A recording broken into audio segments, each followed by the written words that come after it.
Bueno, pues si me acompañáis a Juan capítulo 21 y vamos a leer los últimos versículos, del versículo 15 hasta el 25.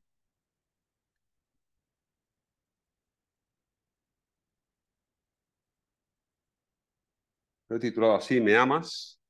Porque va de esto un poco, ¿no? Este pasaje. Pero antes de entrar en profundidad en este pasaje,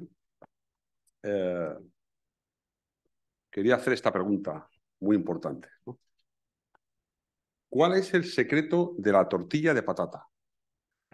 Aquí tenemos buenos cocineros y tal, entonces hay diferentes opciones. Uno dice la cebolla, ¿eh? Mi padre odia la cebolla, entonces cuando dices esto, no, la tortilla de patata tiene que ser sin cebolla, y ahí hay un gran cisma entre los que quieren la tortilla de patata con cebolla y los que quieren la tortilla de patata sin cebolla, ¿no? ¿Algún otro secreto? También. Cortar bien la patata tiene que ser buena, de calidad, tal, bien, ¿vale? ¿Cómo? Pocharla, bien, muy bien. Tiene que hacerse el aceite, tal. ¿Algún secreto más? El cuajo del huevo, que no esté un huevo podrido, ¿no? Si un huevo podrido está malo, ya toda la tortilla se echa a perder, ¿no? Bueno, hay muchos secretos. Unos dicen que la sal, el punto de sal, otros que el aceite, hay muchas cosas. Para mí, y os voy a decir el secreto, el verdadero secreto de la tortilla de patata es hacerlo con amor. Esto no podía faltar. El secreto es hacerlo muchas veces.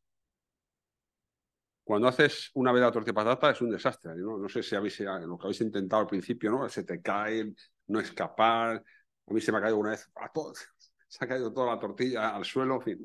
Pero cuando haces 1, 2, 5, 10, cuando haces 27 veces la tortilla de patata ya va saliendo bien. Ya eres el experto en tortillas de patata. ¿Estáis de acuerdo? ¿Cuál es el secreto de que no se te olviden las cosas? Repetir, repetir y repetir. Yo recuerdo con mi hermana Olga que estudiábamos juntos en la facultad y hacíamos un descanso y tomábamos un café y siempre memorizábamos versículos de la Biblia, ¿no? Y al día siguiente, cuando volvíamos a memorizar, se nos había olvidado. Entonces volvíamos a repetir. Y al día siguiente se nos había y volvíamos a repetir. Y poco a poco, íbamos memorizando versículos, muchísimos versículos de la Biblia. O sea que el secreto no es que tienes que ser un genio, no, es hacerlo, repetirlo, repetirlo y repetirlo, ¿vale? ¿Cuáles son? Esto es una frase que me dijeron a mí, yo digo muchas veces, yo, para los que me visitáis, soy médico, y una de las preguntas que hago siempre a los residentes que estudian medicina y tienen que formarse es ¿cuáles son las 3 virtudes de un médico? Y entonces dicen una cosa, bueno, a ver, os pregunto, ¿cuáles son las 3 virtudes de un médico? Escuchar, no está mal. Buena letra. Buena letra. Aquí hay para todo, ¿no? Simpatía, empatía, compasión, muy bien.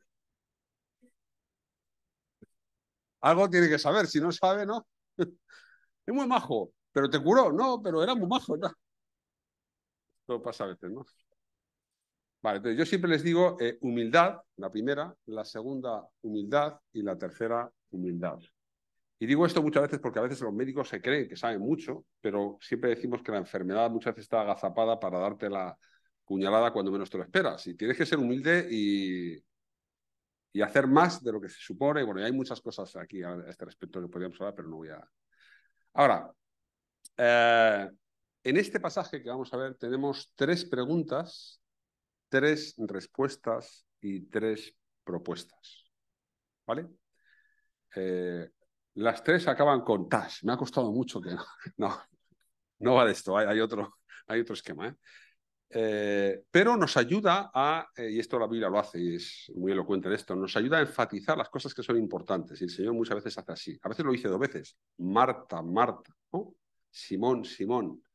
Aquí va a utilizar 3 preguntas, 3 respuestas y 3 propuestas. Que en realidad son una misma cosa. Ahora, esto para los que nos visitáis, porque hay mucha gente que nos visita. He visto por a Aida, ¿no? He visto por ahí. Aida, ¿dónde está Aida? ¿No está por ahí? Ah, está aquí. Aida, encantado de saludarte, ¿eh? Aida Banjuls, que no sé si vienes de Guinea hace poco o, bueno, pues, bienvenida. He visto por ahí a Andrés, a Rubén, a Cuña, o sea que hay gente que nos visita, que no está constantemente con nosotros y nada, es un placer que estéis con nosotros. Entonces, estamos siguiendo el Evangelio de Juan, simplemente para ya recordar por última vez, ¿no? ¿Cuál era el énfasis, el objetivo del Evangelio de Juan? Dice que creáis que Jesús es el Cristo, el Hijo de Dios, y para que creyendo tengáis vida en su nombre. Este era el objetivo y todo lo que está Juan, creo que es Juan, el Evangelio que escribe el autor, pero si me lo permite Dani, el objetivo es que entendamos bien estas cosas. ¿Quién es Jesús? Y que creamos en Jesús y en lo que Él ha hecho, ¿no? para nosotros, a favor nuestro. Tiene dos objetivos, por tanto, apologético, defensa de la naturaleza, de la divinidad de Jesús, de que Él es el Rey, que es el Mesías, y tiene un propósito evangelístico. El objetivo es que creamos. No está entreteniéndonos, está diciendo que pongamos toda nuestra carne en el asador, que nos rindamos ante Él, que nos postremos ante este personaje, que lo merece. Eso es lo que quiere. Ese es el objetivo del Evangelio de Juan. Vimos que había una estructura muy, muy interesante, todo empieza por P, estamos en la última, prioridades de un Jesús resucitado, ya Jesús ha resucitado, se ha presentado en 3 ocasiones a los discípulos ya aquí en este pasaje, y ya vemos la última parte que es muy importante, ¿no? Que vamos a ver ahora. Y siempre decimos que hay 2 planos, que en este evangelio es súper interesante, ¿no? Que la mujer samaritana está ahí con el agua, pero Jesús dice, si me pidieras a mí, yo te daría agua viva. Esto es un manantial, ¿tú quién eres? ¿Sabes? Y él está hablando a otro nivel, y esto lo vemos constantemente en el evangelio, ¿no? Es muy interesante y bueno, se ve en cada uno de los pasajes que hemos visto. Ahora, este pasaje es un pasaje que todos lo conocemos, lo hemos leído muchas veces, es un pasaje muy importante. En un sentido, todos nos identificamos con Pedro. ¿Por qué? Porque todos hemos fallado. Todos hemos fracasado con Dios. Aún siendo discípulos, aún siendo creyentes, le hemos fallado muchas veces, no 3, muchas veces. Y por eso este pasaje nos hace tanto bien, y me hace tanto bien a mí. Hemos fallado muy, muy mal. Y entonces la pregunta surge, ¿hay posibilidad de restauración? ¿Hay posibilidad de recuperación de cada uno de nosotros? Porque todos vamos a fallar. Si no lo has hecho, lo vas a hacer. Ten mucho cuidado con las fuerzas que crees que tienes, porque podemos fallar, ¿vale? Ahora, una vez que fallamos, ¿somos irrecuperables o somos recuperables? Pedro dice, aunque todos se escandalicen de ti, yo no. Ya sabes cómo era Pedro, ¿no? Impetuoso, ¿no? Sanguíneo, ¿no? Yo el primero, yo te seguiré, que cortó la oreja, ¿no? Lo vimos aquí en el Evangelio de Juan. Pero ¿cuál fue la historia de Pedro? Pues la historia de Pedro es que le negó 3 veces. Lo hemos visto en el Evangelio de Juan, le negó 3 veces. Y además le negó de una forma muy especial. Mirad, antes de verlo cómo le negó, yo también he negado al Señor. Yo recuerdo cuando me convertí, crecí, estudié mucho la Biblia, memoricé la Biblia, tenía una fogosidad para el Evangelio enorme, predicaba en la vaguada ahí con un tablero, en fin, con Fernando, ¿os acordáis ahí? Pero llegué a la universidad y ahí de repente me encontré que era la única persona cristiana y había 200, 250 personas ahí y yo me había comprometido ahí con los de GBU, no, yo voy a predicar aquí el Evangelio, voy a hacer estudios bíblicos de Marcos. Pero claro, tenía que anunciar a la clase que iba a haber estudios bíblicos de Marcos. Y yo, ¿y cómo digo esto yo? Es que qué vergüenza. Coger el micrófono aquí delante de toda la clase y decir, oye, que vamos a hacer estudios bíblicos de Marcos. Me daba pánico, me daba terror decir esto delante de todos mis amigos.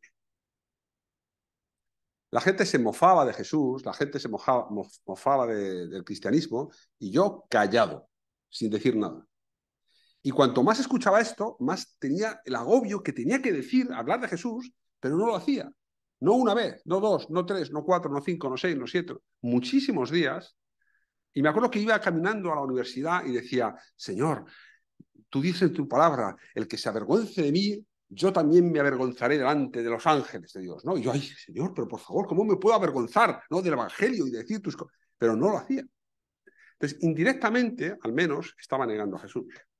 Ahora, esto nos puede pasar a todos. Ahora, ¿cómo negó Pedro a Jesús? Pues en Mateo 26, 29, no tenemos mucho tiempo para ir a los pasajes, pero aquí están las diapositivas, podéis analizarlas, los pasajes concretos. Dice que le pregunta, ¿no?, a la portera ahí en el patio del sumo sacerdote, tú también estabas con ellos, yo creo que tú... Y dice que negó delante de todos. O sea, no fue, no, negó delante de ella y de los que estaban ahí delante. La segunda vez, en el pasaje a continuación, en Mateo 26, 72, dice, no le conozco. Y dice que con juramento. Parece muy fuerte para un judío. Juro delante de Dios que no le conozco. Eso hizo Pedro. Pero es que la tercera vez, dice Mateo, no conozco al hombre. El que había dicho, tú eres el Cristo, el Hijo de Dios viviente. Dice, no conozco al hombre, y dice, maldiciendo y jurando. ¿Pero tanto te ofende decir que eres Jesús? Ahora, Juan nos ha dicho que Pedro había negado 3 veces a Jesús. Ahora, si hubiera acabado el Evangelio justo el domingo pasado, nos hubiera quedado la sensación, bueno, ahora ¿qué va a pasar con Pedro, no? Hay posibilidad de restauración, de recuperación. Y yo creo que este pasaje es muy importante para animarnos y ayudarnos a que sí hay posibilidad y que Dios tiene un plan para recuperar a aquellos que aún incluso le han negado. Ahora vamos al pasaje, vamos a leerlo. Juan capítulo 21, versículo 15 hasta el final. Dice así: Cuando hubieron comido, Jesús dijo a Simón Pedro: Simón, hijo de Jonás, ¿me amas más que estos? Le respondió: Sí, Señor, tú sabes que te amo. Él le dijo: apacienta mis corderos. Volvió a decirle la segunda vez: Simón, hijo de Jonás, ¿me amas? Pedro le respondió: Sí, Señor, tú sabes que te amo. Le dijo: pastorea mis ovejas. Le dijo la tercera vez: Simón, hijo de Jonás, ¿me amas? Pedro se entristeció de que le dijese la tercera vez: ¿me amas? Y le respondió: Señor, tú lo sabes todo, tú sabes que te amo. Jesús le dijo: apacienta mis ovejas. De cierto te digo, cuando eras más joven te ceñías e ibas a donde querías, mas cuando ya seas viejo extenderás tus manos y te ceñirá otro y te llevará a donde no quieras. Esto dijo dando a entender con qué muerte había de glorificar a Dios. Y dicho esto, añadió: sígueme. Volviéndose Pedro, vio que le seguía el discípulo a quien amaba Jesús, el mismo que en la cena se había recostado al lado de él, y le había dicho: Señor, ¿quién es el que te ha de entregar? Cuando Pedro le vio, dijo a Jesús: Señor, ¿y qué de este? Jesús le dijo: Jesús le dijo: si quiero que él quede hasta que yo venga, ¿qué a ti? Sígueme tú. Este dicho se extendió entonces entre los hermanos, que aquel discípulo no moriría. Pero Jesús no dijo que no moriría, sino: si quiero que él quede hasta que yo venga, ¿qué a ti? Este es el discípulo que da testimonio de estas cosas y escribió estas cosas, y sabemos que su testimonio es verdadero. Y hay también otras muchas cosas que hizo Jesús, las cuales, si se escribieran una por una, pienso que ni aún en el mundo cabrían los libros que se habrían de escribir. Amén. Y decimos todos amén, ¿no? Hemos acabado el precioso Evangelio de Juan. Vale, nada, un breve bosquejo. Vamos a ver 3 cosas muy sencillas, pero profundas también, ¿no? Que es la pregunta, la propuesta y la perspectiva. Pregunta, propuesta y perspectiva. Me ha costado mucho que empiecen por P, pero lo hemos conseguido. Vale, vamos con la pregunta. Ahora, ¿cuál es la pregunta? ¿Me amas? Ahora, la pregunta se hace en un contexto. Ahora, esto yo creo que el contexto es interesante. Bueno, aquí voy con el contexto. Dice, cuando hubieron comido, Jesús le dice, Simón, Pedro, hijo de Jonás, una forma un poco rara de decirlo, lo dice al principio. Dice que justo en el contexto anterior que vimos la semana pasada, ¿os acordáis, no? Que Jesús resucitado había dicho, id a Galilea y ahí yo os encontraré a vosotros, ¿no? Pero ¿qué habían hecho los discípulos? Habían cogido y en lugar de estar ahí en la montaña, habían bajado a pescar. Ahora, ¿cuál había sido la primera propuesta de Jesús a Pedro? Yo te haré pescador de hombres. ¿Y qué hace Pedro? Chicos, aquí estamos ya perdiendo el tiempo, vamos a pescar, que es lo nuestro. Y vuelven a pescar, hasta que se encuentran con Jesús en este fabuloso desayuno, ¿no? Por cierto, ¿sabéis cómo prepara Jesús el desayuno? Dice, desayuno, y aparece un desayuno. ¿No? Es maravilloso. Y además un desayuno maravilloso, ¿no? Un pez, y además dice, oye, podéis también venir y traer los peces. Ahora, dice que sacaron 153 peces. ¿153 es un número primo? No, hay 51. Pero la pregunta es que no sacaron 158 ni 54, sino sacaron 153. El hecho que diga 153 está hablando de que esto sucedió así, de esta forma. Quiere dar realismo al asunto. Quiere que cojamos el texto y creamos que así fue como sucedió. ¿Ok? Entonces, que es una historia verídica. Y entonces la pregunta es, ¿me amas más que estos? Es una pregunta fuerte. ¿Me amas? Imaginaos que Jesús viniera y Mar te dijera, Mar, ¿me amas más que estos?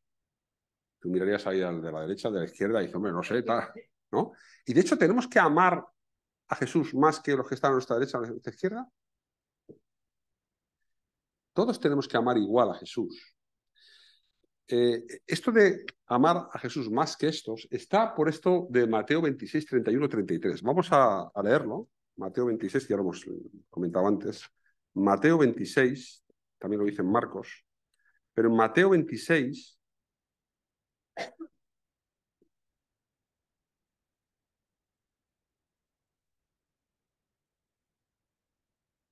dice, entonces Jesús les dijo, todos vosotros os escandalizaréis de mí esta noche, porque escrito está, iré al pastor y las ovejas del rebaño serán dispersadas. Pero después que haya resucitado, iré delante de vosotros a Galilea. Respondiendo, Pedro le dijo, aunque todos se escandalicen de ti, yo nunca me escandalizaré. Entonces, Jesús está recordándole, ¿te acuerdas de lo que dijiste? Que tú eres más que los demás.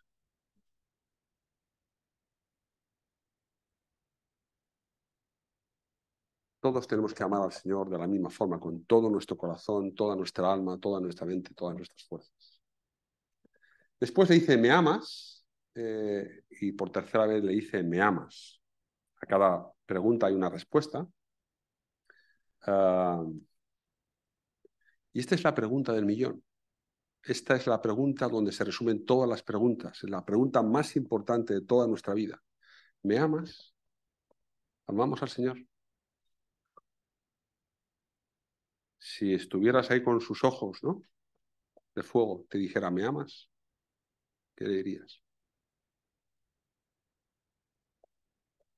Los estudiosos han hecho una distinción en que Jesús dice, me muestras el amor ágape, que es como el amor más excelso. Y Pedro le dice, yo te fileo, o sea, yo te amo, pero como un amor un poquito más bajo, ¿no? Me amas con este amor excelso con el que yo te he amado. Y él dice, yo te fileo, yo te amo, pero con un amor más bajo, ¿no? Yo creo que es excesivo sacar estas conclusiones porque hay otros textos que utilizan indistintamente estos verbos. O sea, que tampoco tenemos que sacar las cosas tan de quicio, ¿no? Ahora, esta es la pregunta definitiva, porque Primera de Corintios 16, 22, al final de la epístola, el apóstol Pablo dice que el que no amare al Señor Jesucristo sea anatema. Por eso es la pregunta definitiva. Todos tenemos que dar una respuesta correcta, no solamente con la boca, sino de corazón. ¿Amamos o no amamos al Señor? La respuesta fue, ya sabéis, ¿no? Tú sabes que te amo, tú sabes que te amo, tú lo sabes todo, entristecido, tú sabes que te amo. Y es verdad. Jesús dio muchas veces, y aquí en el Evangelio de Juan, muchas muestras de que Él lo sabía todo. No había nadie, no hacía falta que nadie le diera el testimonio de lo que había en el hombre, porque Él conocía el corazón de los hombres, dice el Evangelio de Juan. Ahora, ¿por qué entonces le preguntó? Porque a 3 negaciones debe corresponder 3 afirmaciones. Tenemos que afirmar con nuestra boca que amamos al Señor. Decirlo públicamente y decírselo a Él. Ahora, no nos olvidemos que nosotros le amamos a Él porque Él nos amó primero, como el apóstol Juan dice en su primera epístola, en 4:19. Y también, esto es importante, dice, como había amado a los suyos que estaban en el mundo, los amó hasta el fin. Y también está esta pregunta. Una cosa es que amemos al Señor, pero ¿hasta qué punto le amamos? ¿Hasta dónde y hasta cuándo y con qué intensidad le amamos? ¿Qué significa amamos? Si tu mujer o tu marido o tu cónyuge te dice, ¿me amas? Y tú dices, sí. Y pues, no se nota mucho, te puedo decir, ¿no? ¿Cómo expresas que amas a tu cónyuge? ¿Cómo expresas que amas a tus hijos? ¿Cómo expresas que amas a tu novio o a tu novia? Aquí hay que tener tranquilidad en este sentido. Tenemos que expresar, ¿no? Dice que mejor es represión manifiesta que amor oculto, ¿no? Tenemos que manifestar que amamos al Señor. Ahora, ¿cómo lo hacemos? Pues Jesús nos amó y nos amó hasta el fin, nos amó completamente, nos amó hasta el máximo sacrificio. Así es como Él quiere que nosotros le amemos. Y os digo una cosa que he meditado muchas veces y me da un sentido de tristeza. Nosotros jamás podremos amar a Dios como Él nos amó a nosotros. Porque nosotros amamos a un Dios de toda bondad, pero Él nos amó cuando éramos todo maldad. Ciertamente apenas morirá alguno por un justo. Con todo, pudiera ser que alguno osara morir por el bueno. Mas Dios muestra su amor para con nosotros en que, siendo aún pecadores, Cristo murió por nosotros. Nosotros respondemos a su amor, a un amor que es todo maravilla, es bondad. Pero Él nos amó cuando aún estábamos muertos en nuestros delitos y pecados. Ahora, eso es lo que nos pide hacia este mundo, hacia personas que no nos apetece estar con ellas, a gente que nos... Él nos pide que amemos así a las personas, porque Él así nos amó a nosotros. Vale, ¿cuál fue la propuesta de Jesús? Porque Jesús dice, ¿me amas? Sí, te amo. Tú sabes, vale, o sea que me amas, ¿no? Ahora, la propuesta de Jesús es, apacienta mis corderos. Vale, demuéstrame que me amas apacentando mis corderos. Demuéstrame que me amas pastoreando mis ovejas. Demuéstrame que me amas apacentando mis ovejas. Ahora, esto lo dijo también, ¿no? Previamente, dice que, pero tú una vez vuelto, hablando de la muerte, resurrección, dice, tú una vez vuelto confirma a tus hermanos. O sea, este era el objetivo, el plan. Jesús sabía que Pedro era líder y que tenía que ayudar y confirmar no solamente al resto de discípulos, sino también al resto de seguidores de Jesús. Ahora, el amor se expresa y se manifiesta fundamentalmente en obediencia. ¿Cómo sabemos que, cómo sé yo que mis hijas me aman? Siempre digo a mis cuando la gente me pregunta, ¿qué tal, Miguel? ¿Cómo te va la vida? Mis amigos o mis, ¿no? Y digo, hombre, no me puedo quejar. Mi mujer me ama, digo siempre, mi mujer me ama y mis hijas me obedecen. ¿Qué más puedes pedir a la vida, no? Luego pienso, mis hijas me obedecen, esta mañana han dejado el desayuno ahí, los platos hay un poco tal, no sé yo, ¿no? Como no están aquí ahora puedo hablar así mal de ellas. No, han estudiado muchísimo esta semana en los exámenes y están tomando un merecido descanso. Ahora, si vamos a Juan capítulo 14, que hemos estudiado, versículo 21, dice, el que tiene mis mandamientos y los guarda, ese es el que me ama. Y el que me ama será amado por mi Padre, y yo le amaré y me manifestaré a él. Así que el amor no es solamente una cosa etérea, insulsa, difícil de agarrar, difícil de masticar. Es una cosa muy práctica. ¿Obedecemos a Dios o no le obedecemos? ¿Guardamos sus mandamientos o no los guardamos? ¿Cómo expresas el amor a Dios? A Dios no lo hemos visto. Ya lo vimos hace 2 semanas. Vemos a los hermanos, vemos al cuerpo de Cristo. Amamos a los hermanos, amamos a los que están perdidos.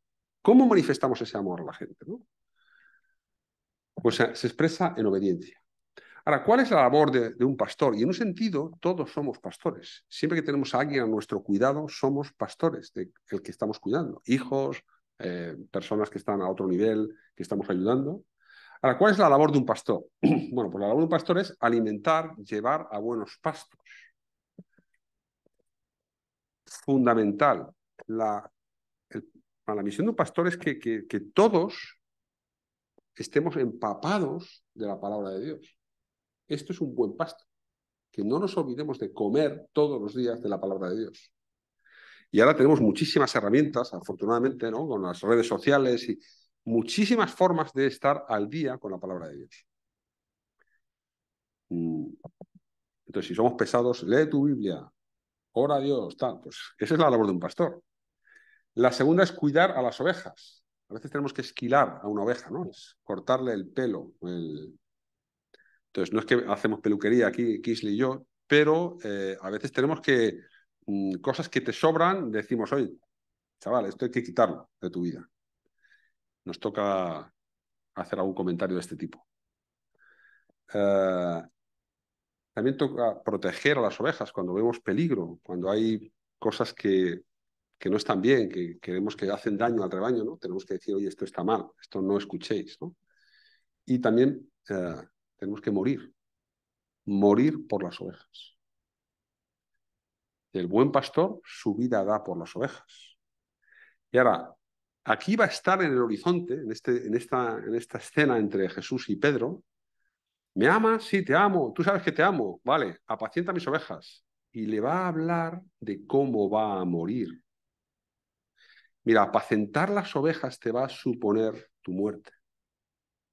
Cuidar a las ovejas va a suponer tu muerte. Es una propuesta que está entre bastidores. Y os recuerdo siempre que las ovejas no son tuyas, ni mías, ni de Kisley, son de Cristo. Apacienta mis ovejas.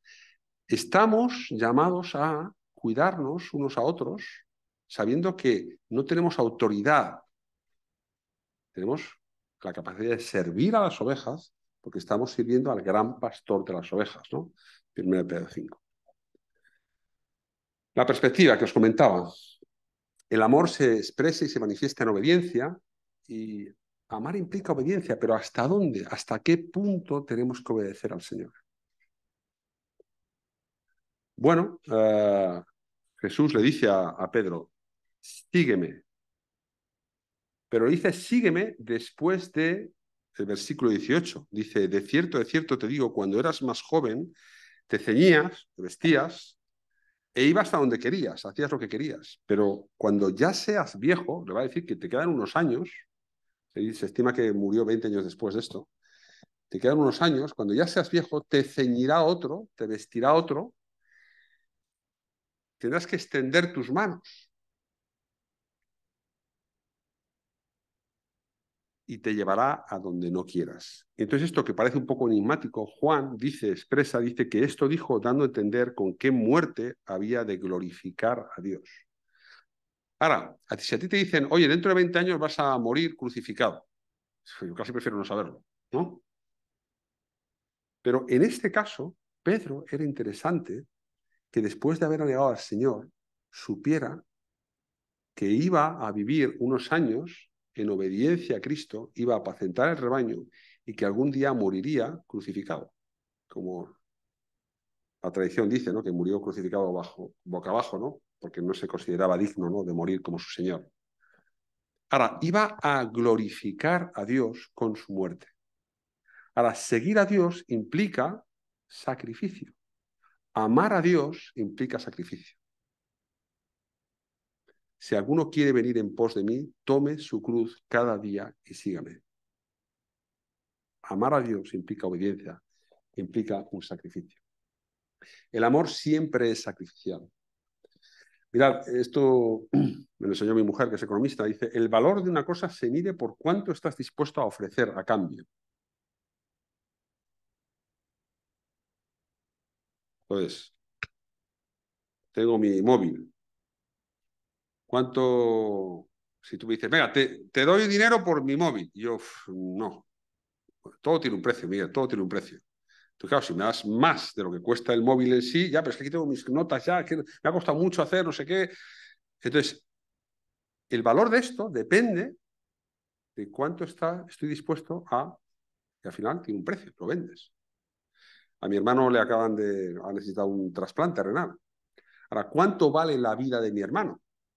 La vida de mi hermano vale el riñón de mi hermana, que le ha donado el riñón, ¿no? ¿Cuánto vale la vida de un enfermo que, si no le donas el riñón, pues vale el riñón de otra persona? Ahora, ¿cuánto vale tu alma? Vale la muerte de Cristo.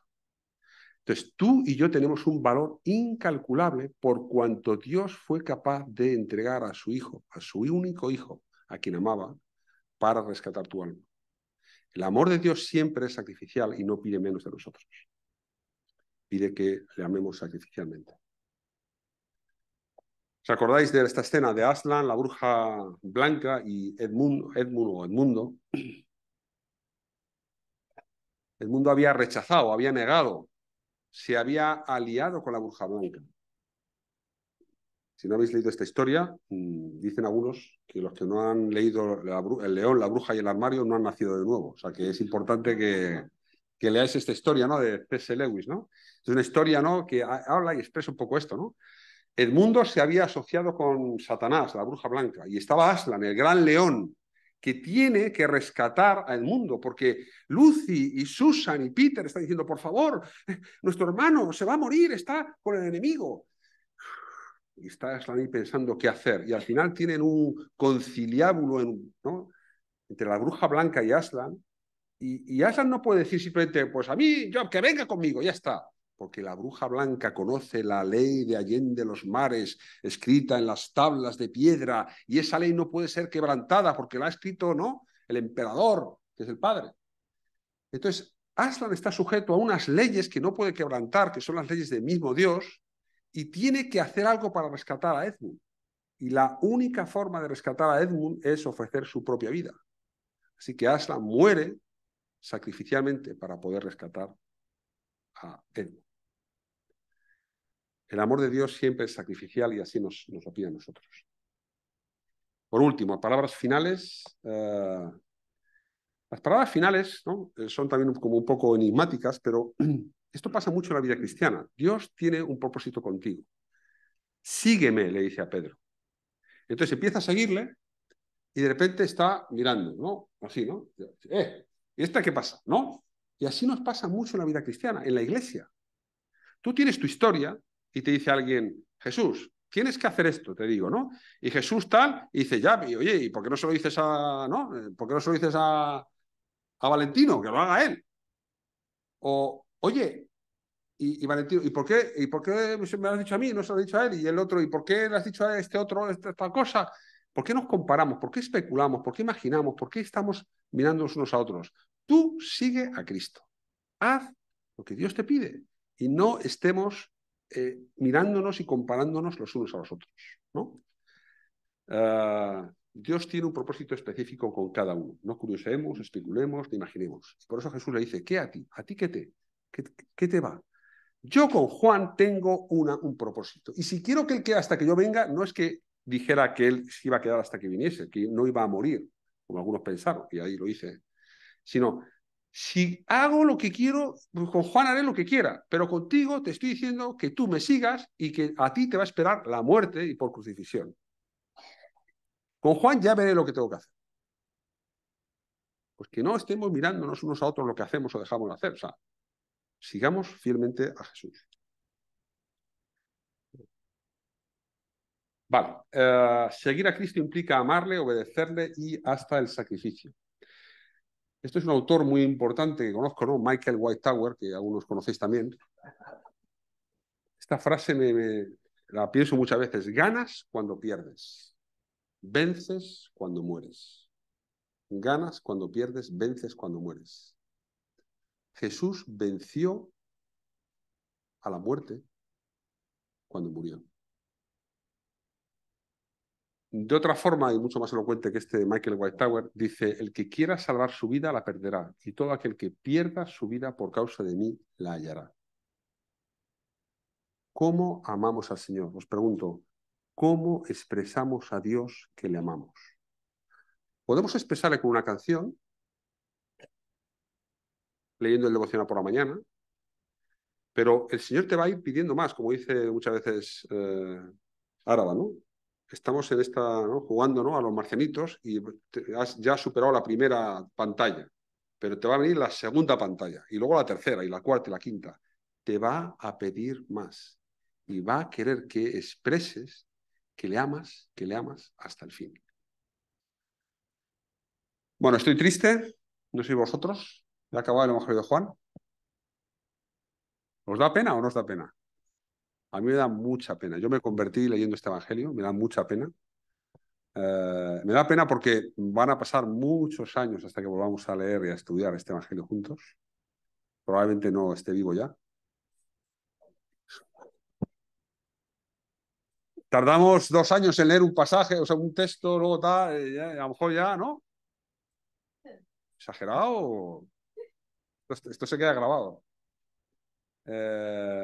Cuando acaba mi serie favorita, mi libro favorito, ¿no os ha pasado a vosotros, no? Un libro cualquiera. Me he leído hace poco el libro este de Dostoyevsky, de Crimen y Castigo, ¿no? Y es como que no me lo quería acabar, ¿no? Del todo, ¿no? Estaba el epílogo, no me lo quería acabar porque digo, ay, me voy a quedar sin libro, ¿no? Pues pasa un poco con el Evangelio de Juan, ¿no? Bueno, tengamos 2 minutos de reflexión sobre esto. ¿Me amas? La pregunta, apacienta mis ovejas, la propuesta y el costo, el sacrificio, la perspectiva.